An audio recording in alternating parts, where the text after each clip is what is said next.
हाय, आपके साथ मैं हूँ Surabhi Sharma. India TV YouTube channel subscribe करिए, बेल आइकन दबाएं। बिहार के बक्सर और उत्तर प्रदेश के गाजीपुर में गंगा में तैरती लाशों का मंजर अभी थमा भी नहीं था कि उत्तर प्रदेश के उन्नाव से जो तस्वीरें सामने आई वो दिल दहला देने वाली थी। उन्नाव के गंगा घाटों पर 10-20 नहीं बल्कि सैकड़ों की संख्या में लाशें दफनाने की तस्वीरें सामने आई हैं। गिनते गिनते आप थक जाएंगे, लेकिन दफन शवों की गिनती नहीं रुकेगी। इन शवों को कोरोना पीड़ितों का बताया जा रहा है। आलम यह है कि कई शवों को विधिवत अंतिम संस्कार भी नसीब नहीं हुआ है।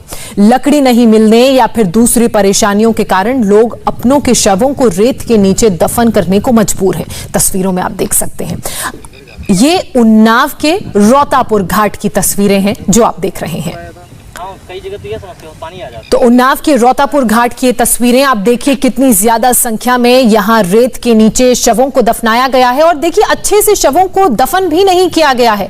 हालांकि इस पूरे मामले में उन्नाव के डीएम ने यह जरूर कहा है कि एक जांच टीम को यहां पर भेजा गया है और जो भी पूरी जांच है उसके बाद ही चीजों को स्पष्ट किया जाएगा। उन्नाव के गंगा घाट पर चारों तरफ बेहद डरावना मंजर है। आपने रेत में दफन शवों की तस्वीरें देखी, अब आपको रोतापुर घाट की ही दूसरी तस्वीर दिखाते हैं। यहां कदम कदम पर न जाने कितने शव जलाए गए, कई चिताएं तो अभी ठंडी भी नहीं पड़ी हैं। ये देखिए रोतापुर घाट की तस्वीर। तो रोतापुर घाट की तस्वीर हम आपको दिखा रहे हैं। एक तरफ रेत में शवों को दफनाया गया है तो दूसरी तरफ चिताएं जलाई गई हैं, लेकिन अच्छे से ये चिताएं भी नहीं जली हैं और बहुत ज्यादा संख्या में, जो अमूमन आमतौर पर यहां पर संख्या होती है उससे कई ज्यादा गुना संख्या में यहां पर शवों को दफनाया और जलाया गया है और अच्छे से ये जल भी नहीं पाए हैं। आप देखिए इनके अवशेष भी आपको नजर आ रहे होंगे। अब जरा उन्नाव के बक्सर घाट की तस्वीर भी देखिए। गंगा घाट पर नदी के बीच टापू जैसे इलाके को गौर से देखिएगा। यहां इंच भर भी जगह आपको नजर नहीं आएगी क्योंकि पूरा इलाका अंतिम संस्कारों से पटा पड़ा है। जगह तक नहीं है पैर रखने की। उन्नाव के गंगा घाट की ये तस्वीरें हम आपको दिखा रहे हैं। बक्सर घाट जो नदी के बीच एक टापू में आपको नजर आ रहा है, यहां पर भी अंतिम संस्कार हुआ, शवों को जलाया गया। उन्नाव के गंगा घाट पर अनगिनत शव दफन किए गए। कोरोना काल की सबसे डरावनी भयावह तस्वीर सामने आई है। बताया जा रहा है कि रोज यहां 150 शवों का अंतिम संस्कार हो रहा है और दावा तो यहां तक किया जा रहा है कि कुछ शव खुले में भी पड़े हैं। इन शवों की हालत बयां करना बेहद ही मुश्किल है। उन्नाव के गंगा घाट की ये तस्वीरें वायरल हुई तो जिला प्रशासन में हड़कंप मच गया। जिले के डीएम ने फौरन इस पूरे मामले में जांच के आदेश दे दिए। देखिए, अभी बक्सर जो घाट है वहाँ पर कुछ डेड बॉडीज की खुले होने की जानकारी प्रकाश में आई थी। बक्सर घाट एक ऐसी जगह है जहाँ 3 जिलों का बॉर्डर है, फतेहपुर, रायबरेली और उन्नाव। वहाँ 3 जनपदों के लोगों की मृत्यु होने पर वहाँ लोग शव जलाने आते हैं। कुछ लोग ऐसे हैं जो शव को गंगा किनारे रेत के नीचे दबा भी देते हैं। तो ये जानकारी मिलने पर मैंने तुरंत अपने एसडीएम को और पुलिस क्षेत्राधिकारी को भेजा है और अभी तक उन लोगों ने जितना देखा है किनारे की तरफ तो इस तरह की खुली बॉडी नहीं आई है, लेकिन अन्य जगह भी मैंने जांच करने के लिए कहा है और जो भी स्थिति आएगी इसमें उचित कार्रवाई की जाएगी। इससे पहले यूपी के गाजीपुर और बिहार के बक्सर से जो तस्वीरें सामने आई थी वो गंगा में तैरती लाशों की थी, जिसके बाद हड़कंप मच गया। बक्सर प्रशासन का दावा है कि लाशें यूपी से बहकर आ रही हैं। ऐसे में अब यूपी के गाजीपुर में गंगा में मिले शवों का अंतिम संस्कार किया जा रहा है। शमशान घाटों की सफाई की जा रही है। इस बात को सुनिश्चित किया जा रहा है कि यहां ना तो लकड़ियों की कमी हो और ना ही दाह संस्कार में देर हो। प्रशासन का दावा है कि शमशान घाट पर कभी भी किसी भी चीज की कमी नहीं है। बावजूद इसके कुछ लोगों ने शवों को सीधे गंगा में प्रवाहित कर दिया। गाजीपुर में अब तक जो 23 शव मिले थे उनका अंतिम संस्कार कर दिया गया है। पुलिस और राजस्व विभाग की टीमें बाकायदा गंगा घाट पर इस बात की अनाउंसमेंट भी कर रहे हैं कि शवों को गंगा में प्रवाहित ना किया जाए।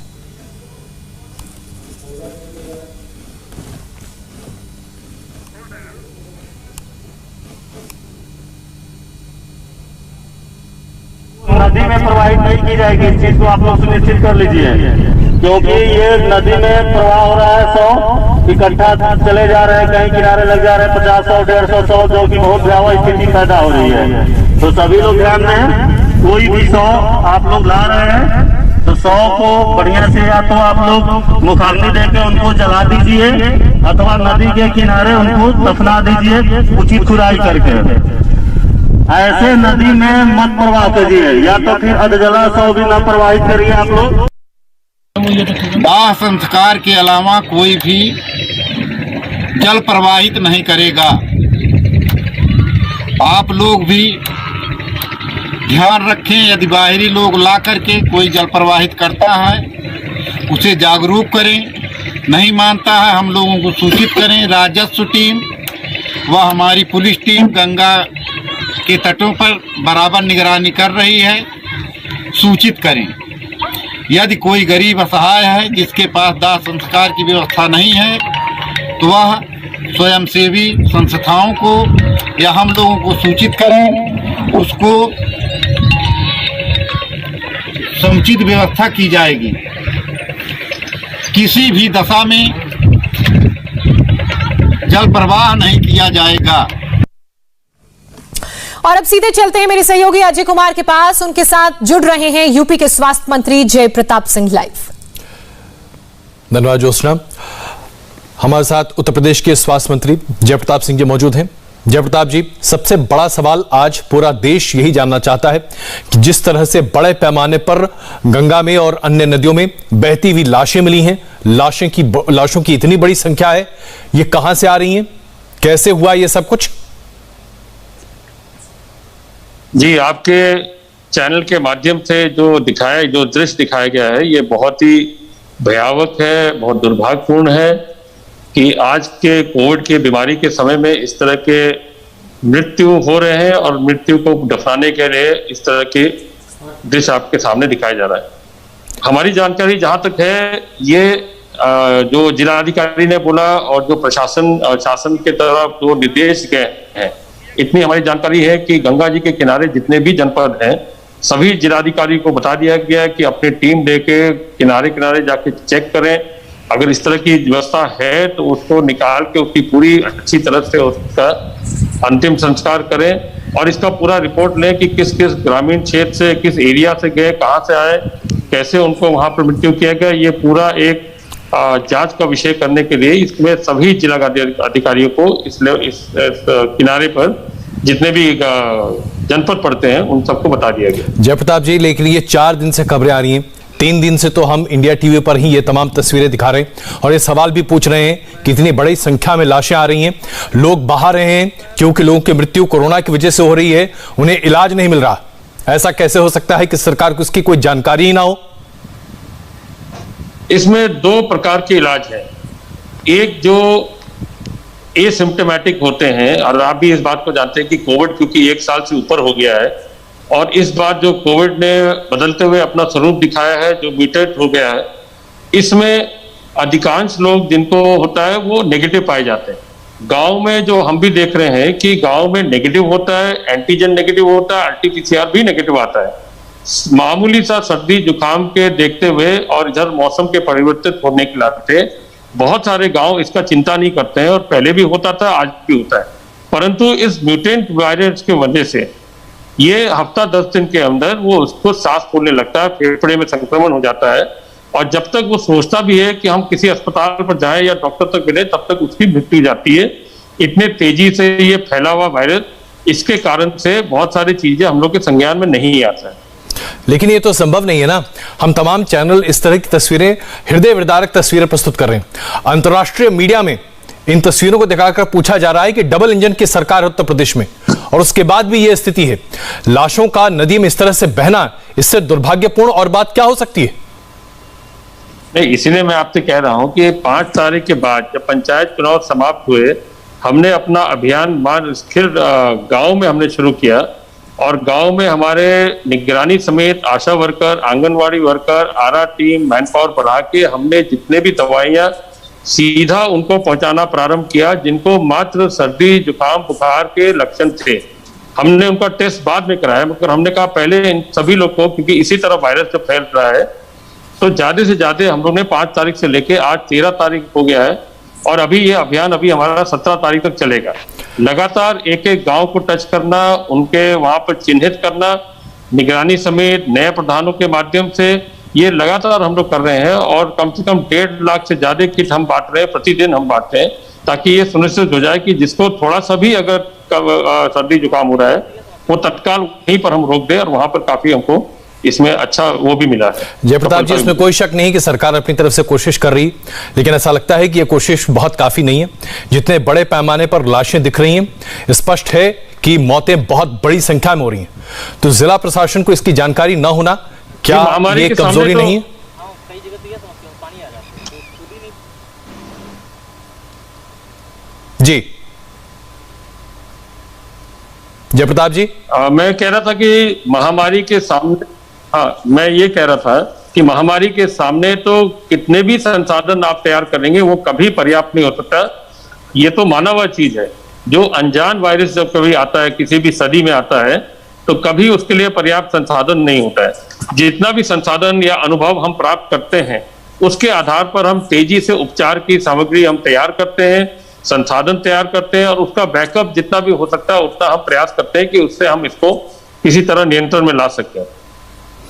जयप्रताप जी, विपक्षी दल लगातार आपकी सरकार पर यह आरोप लगा रहे हैं कि बड़े पैमाने पर मुंबई और महाराष्ट्र से और दूसरे राज्यों से जहां कोरोना की तबाही बड़े पैमाने पर थी, वहां से अप्रवासी मजदूर वापस अपने घरों तक पहुंचे और इसकी वजह से कोरोना की महामारी बड़े पैमाने पर फैली और आप स्टेशन पर, बस स्टैंड पर इसे चेक नहीं कर पाए, नियंत्रित नहीं कर पाए।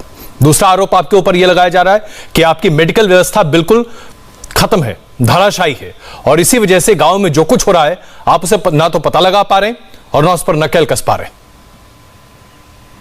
तो अगर आपको उचित लगेगा कि हमको विपक्षी का ही जवाब देना पड़ेगा तो इसमें कौन सी बड़ी बात है। ये महामारी तो एक वायरस है और वायरस पर कोई पॉलिटिकल बयान तो नहीं होना चाहिए।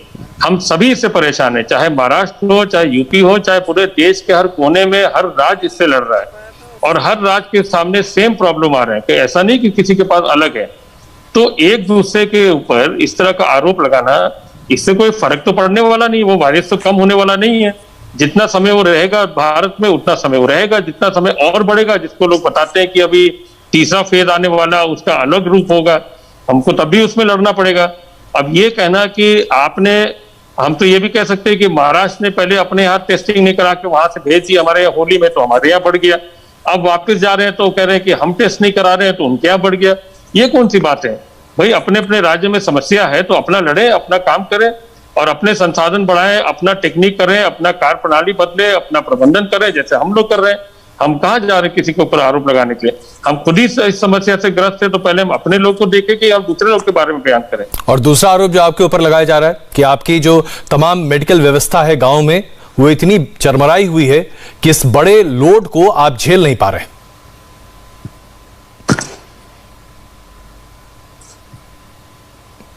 आवाज नहीं आई आपकी। जयप्रताप जी, दूसरा जो आरोप आपकी पार्टी, विरोधी पार्टियां आपकी सरकार पर लगा रही हैं, वो ये कहती हैं कि आपके गांव में मेडिकल इंफ्रास्ट्रक्चर है ही नहीं, जिसकी वजह से स्थिति इतनी खराब हो गई है। आपने तैयारी नहीं की पिछले 1 साल से। अगर हमारे यहाँ मेडिकल इंफ्रास्ट्रक्चर नहीं है तो फिर इसके जिम्मेदार तो पिछले 50 साल से जितने भी पार्टियां हैं सभी उसमें आ जाते हैं। उत्तर प्रदेश में मेडिकल स्ट्रक्चर तैयार करना तो 5 साल की बात तो है नहीं, इसमें तो बहुत लंबा समय लगता है। और जितना पीएचसी और जितना सीएचसी और हेल्थ एंड वेलनेस सेंटर और डिस्ट्रिक्ट हॉस्पिटल को हम लोग ने अपग्रेडेशन पिछले 5 साल में 4 साल में किया है, उतना तेजी से मुझे लगता है कि पिछले सरकारों ने किया नहीं किया। हम तो नया तो कुछ नहीं बनाने जा रहे, हमने पुराना इंफ्रास्ट्रक्चर को तैयार किया है। पुराने हमने डॉक्टर्स की टीम को बढ़ाया है, पैरामेडिकल स्टाफ बढ़ाए हैं और जितना भी हमारा हेल्थ सर्विसेज में हम कर पाए डिस्ट्रिक्ट लेवल के हॉस्पिटल में वो तो हम बराबर करते जा रहे हैं और आज भी कर रहे हैं। उसमें कोई कमी बेसी की बात ही नहीं है। और उसमें आरोप लगाना चाहते हैं तो फिर वही समझना पड़ेगा कि 50 साल तक अभी लोग क्या, कितना उन्होंने एक पीएचसी बनाया, कितना सीएचसी बनाया, कितना डिस्ट्रिक्ट हॉस्पिटल बनाया। हम तो बल्कि मेडिकल कॉलेजेस हमारे आपकी 4 साल के अंदर करीब मुझे लगता है कि 53 मेडिकल कॉलेजेस हम लोग बनाने जा रहे हैं, जिसको ऑलरेडी 13-14 चालू भी हो गया। ये तो किसी ने नहीं बोला, न किसी ने बनाया, ये सुपर स्पेशलिटी सब है। जयप्रताप जी, एक मानवीय स्तर पर अगर हम इस त्रासदी को देखें और जिस तरह से लाशें मिल रही नदियों में, हमारी हिंदुस्तान की परंपरा है कि अंतिम संस्कार करना तो हम सबका दायित्व बनता है। जिस तरह से लाशें सामने आ रही, आपको लगता है कि लोग अपनी इस जिम्मेदारी को नहीं निर्वाह कर पा रहे, या आपको लगता है कि संसाधन ही नहीं है, इतनी ज्यादा मृत्यु हो रही है कि लोग बस किसी तरीके से छुटकारा पाना चाह रहे हैं और लाशों को नदी में बहा रहे हैं? क्या हो रहा है? नहीं, इसमें कई चीजें हैं। अगर हिंदुस्तान की परंपरा देखेंगे तो उसमें जल प्रवाह की भी परंपरा होती है। जो ऐसे लाशें जो बीमारी से परेशान हो जाते हैं, कई प्रकार की बीमारी हमारे देश में होता है, हम लोग खुद गांव में रहते हैं, या तो उसको दफन करते हैं या तो उसको जल प्रवाह भी करते हैं। ऐसा नहीं है कि नहीं होता है। ये जो आपके सामने त्रासदी आपने दिखाया, ये थोड़ा अलग है, क्योंकि कोरोना से पीड़ित होने के नाते बहुत से लोग के पास हो सकता है कि इतना तेजी में हो रहा है तो संसाधन न हो। सरकार ने अपने तरफ से नगर निगम और नगर पालिकाएं और तो प्रशासन को ये हिदायत दे दिया था कि जहां जहां इस तरह के शमशान घाट हैं वहां लकड़ी की व्यवस्था, वहां पूरा खर्चा सरकार की तरफ से ये पूरा हमने सुनिश्चित कर दिया था। और यहाँ भी हम वो अधिकारी को रखते हैं जो ये भी देखते हैं कि कौन सा कोविड की लाश आ रही है या कौन सा नॉन कोविड का लाश आ रही है, क्योंकि जब ये इकट्ठा सब आते हैं तो इसमें बहुत सारे दूसरे टाइप की भी मृत्यु होती है जो हम रेगुलर अपने जीवन में देखते हैं, चाहे वो एक्सीडेंट हो, चाहे वो कोमोबिडिटी से या कैंसर या किसी बीमारी से मरे। और इस बार तो खैर कोविड की बात है ही सही है, क्योंकि वो कोविड में बहुत ज्यादा संख्या की मृत्यु भी हुई है। तो और बहुत सारे लोग गांव में ये भी नहीं जानते कि वो कोविड है नहीं है। जब तक उनको समझ में आता है तब तक वो ले ही नहीं जा पाते अस्पताल में, तो मृत्यु जाता तो ले जाके वो अपना अंतिम संस्कार करते हैं। तो है, ये समस्या तो है ही।